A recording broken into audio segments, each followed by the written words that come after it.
go, the tougher it is on his back. I can do this for a while. He's going to try to come up to my body. Boom. So when that happens,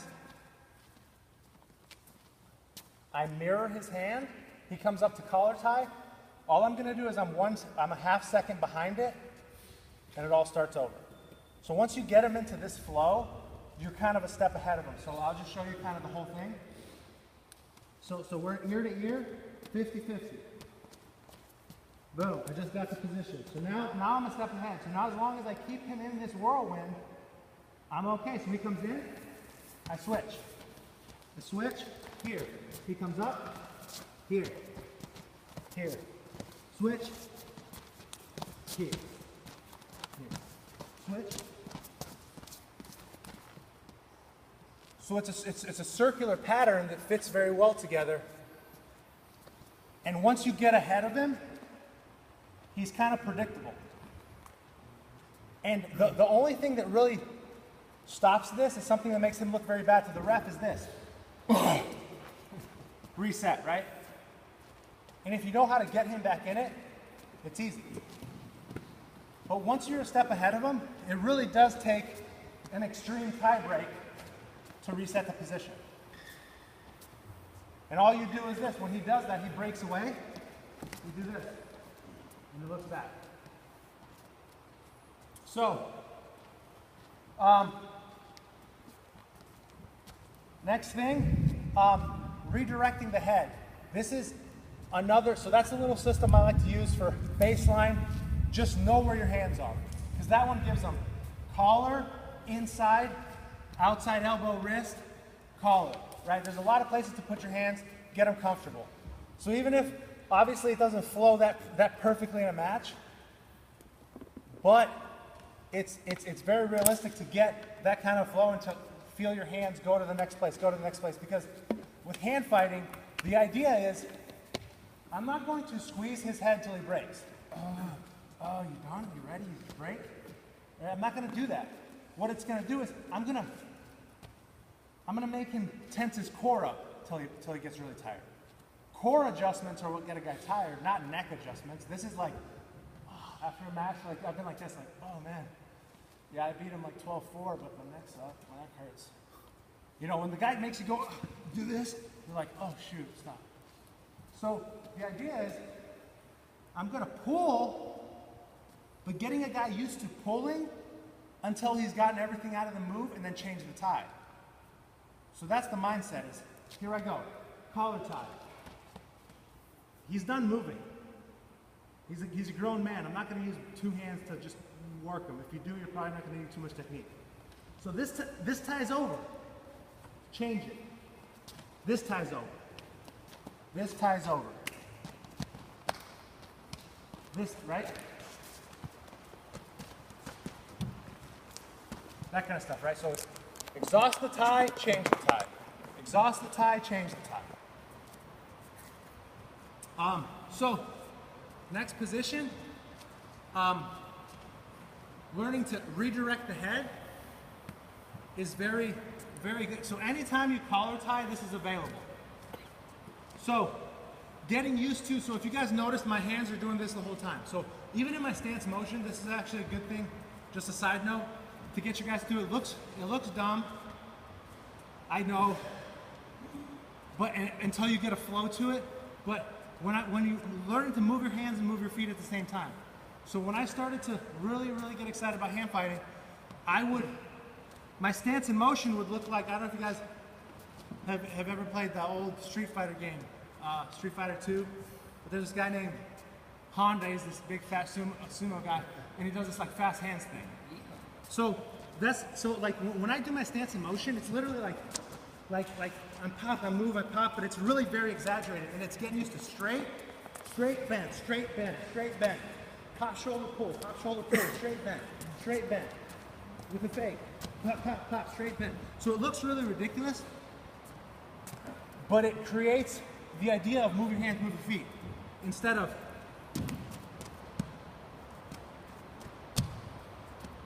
right? So that's kind of something that I use in my stance in motion. Manipulate both. Lots of movement, lots of flow, straight, bent, And so this is where it comes, getting used to, remember how I said, when he wants to control your elbow, being able to adjust to a straight arm, being able to flick the collar. So now here's where we're gonna kind of use that. Anytime I have a collar tie, this is available. I have head push, stiff arm. Head push, stiff arm, get this arm back, threaten. So from here, I could go down, here, I can go steering wheel, or I could go head push and threaten. So if I get a real good one, I can threaten this, make him run away. I can make him run away and know he's coming back. I can make him run away and get the tie I want, suck him back into my tie with a better position, and I can go back and forth. So I can come this way, and notice what I do is, if he has a hold of me, I retract my arm that he has to get some power. He comes back this way.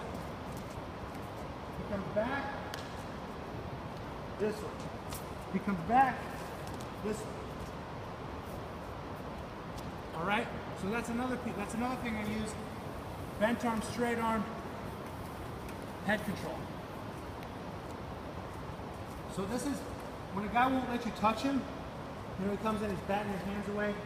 He's doing this kind of stuff. He gets to his controls. He's kind of spazzy. This is where I like that because I'll initiate shoulder pop, and then I'll go shoulder pop right into this. So nothing, no controlling.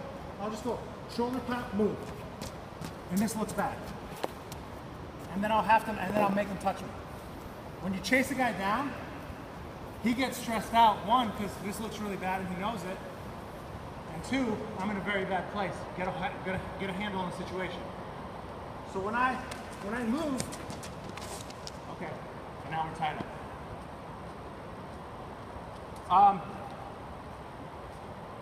So elbow control. A couple things I like from the elbow control. So that's kind of my control from over the top. I'm trying to get him under me. So now, if I like to control the position, elbow off. So a couple things on my elbow off that I like to do. And again, a lot of these fit right into what we're doing with, right? So here, we got this, we can do some of this. We go back here, come here, with this rear, he comes up, elbow off.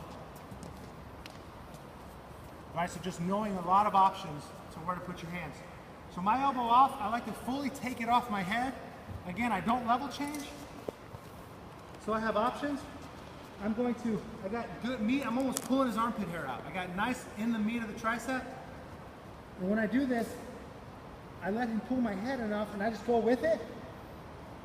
And then I touch my chin to my chest. So I don't look away. I don't duck under it. I just pull, he pulls, and I kind of, no level change, no energy expenditure.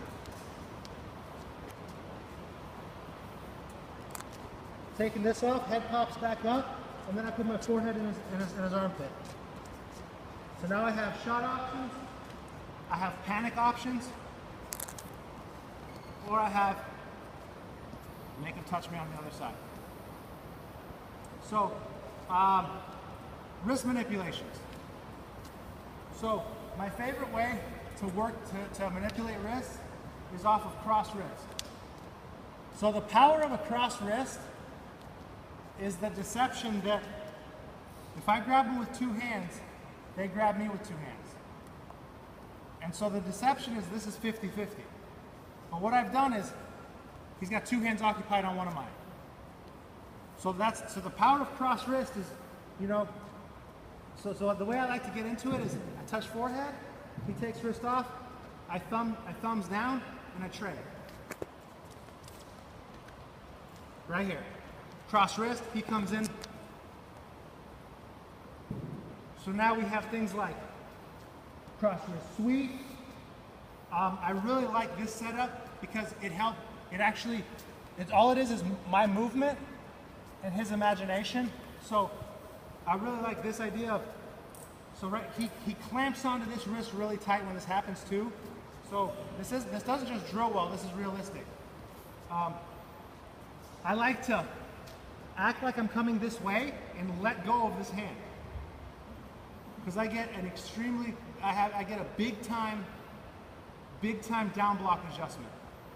Because he's thinking, he's got my hand, he's going for my leg, I let it go, I get a nice one of those. And I get a giant grab. So now I've locked him on to the outside of my body and I've opened up a hole. So one of my favorite high crotch setups for me is this. I go cross wrist, I shoot sweep, I let him feel it that it's legitimate, and then I'll go like this. This. Big swing off the outside, because anytime you can lock him to the outside of your body, anytime you can, that's what, peek out. Outside, anytime you can lock him to the outside of your body, this is just lower, it's a little more deceptive. But if I can get him to think he needs to hold that really hard, I have high crotch option. And it works really well.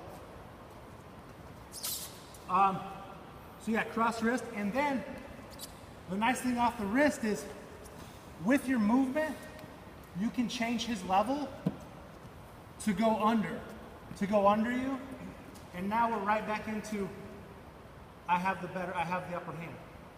So off this, I can do things like this. I look for this. So I make him retreat his butt. So instead of me having to pull his head to elongate him, I make him retract his butt, and now I'm on top. And now he has to do something drastic to get me out of there. Get off me. All right? So again, communicating what actually is winning here, right? So the winning here, if you can get a guy to understand that these small positions like I talked about yesterday in defense, if I can elongate a bad case scenario to 30 seconds and even get, well, in folk style, and then just let him push you out of bounds for no points would be awesome. But if I elongate a pitted foot for 35, 40 seconds, he takes me down, I pop right back up and I look at him, it's a win for me. There's a lot of energy. So, same here. Anytime I can get him to have to want to run away, it's a win. And so when you start to see those are all second wins, small little bursts of energy. When you see a guy have to overcorrect, if you get your athlete to notice that he didn't like that, second wins, because that's what it is, right? So anytime your energy spikes and you're in an intense situation and it goes your way, you come back to the center like this. Anytime your energy spikes and you get in an intense situation that doesn't go your way, you're kind of depleted. So noticing those small moments so you can recharge is really, really important. It's the psychology of it. So when you get into it, get your athlete to notice he didn't like that. He's uncomfortable. Because then okay, like, man, he just ran out. Coming. Right? That's when you start to get momentum on your side. So, upstairs manipulations, popping elbows, wrists, things off the elbow. Anything that you guys see or think about or wonder about in the hand fight position that you have questions about? I like underhook. Underhook, overhook? Okay, so, yeah, so this for me, I'm not a big time Greco type underhook where I stand up. I'm kind of a pulling underhook, so I keep in my stance. So I use short underhook. If I need to push, my position is in the mid back, and I have my elbows on my side if I need to push. But for me, a lot of it is when I jam hook, I'm jamming hook for the purpose to pull. And so when I jam hook, I like pulling down, and I have a couple things that I like to do. I like pulling down, limp arm.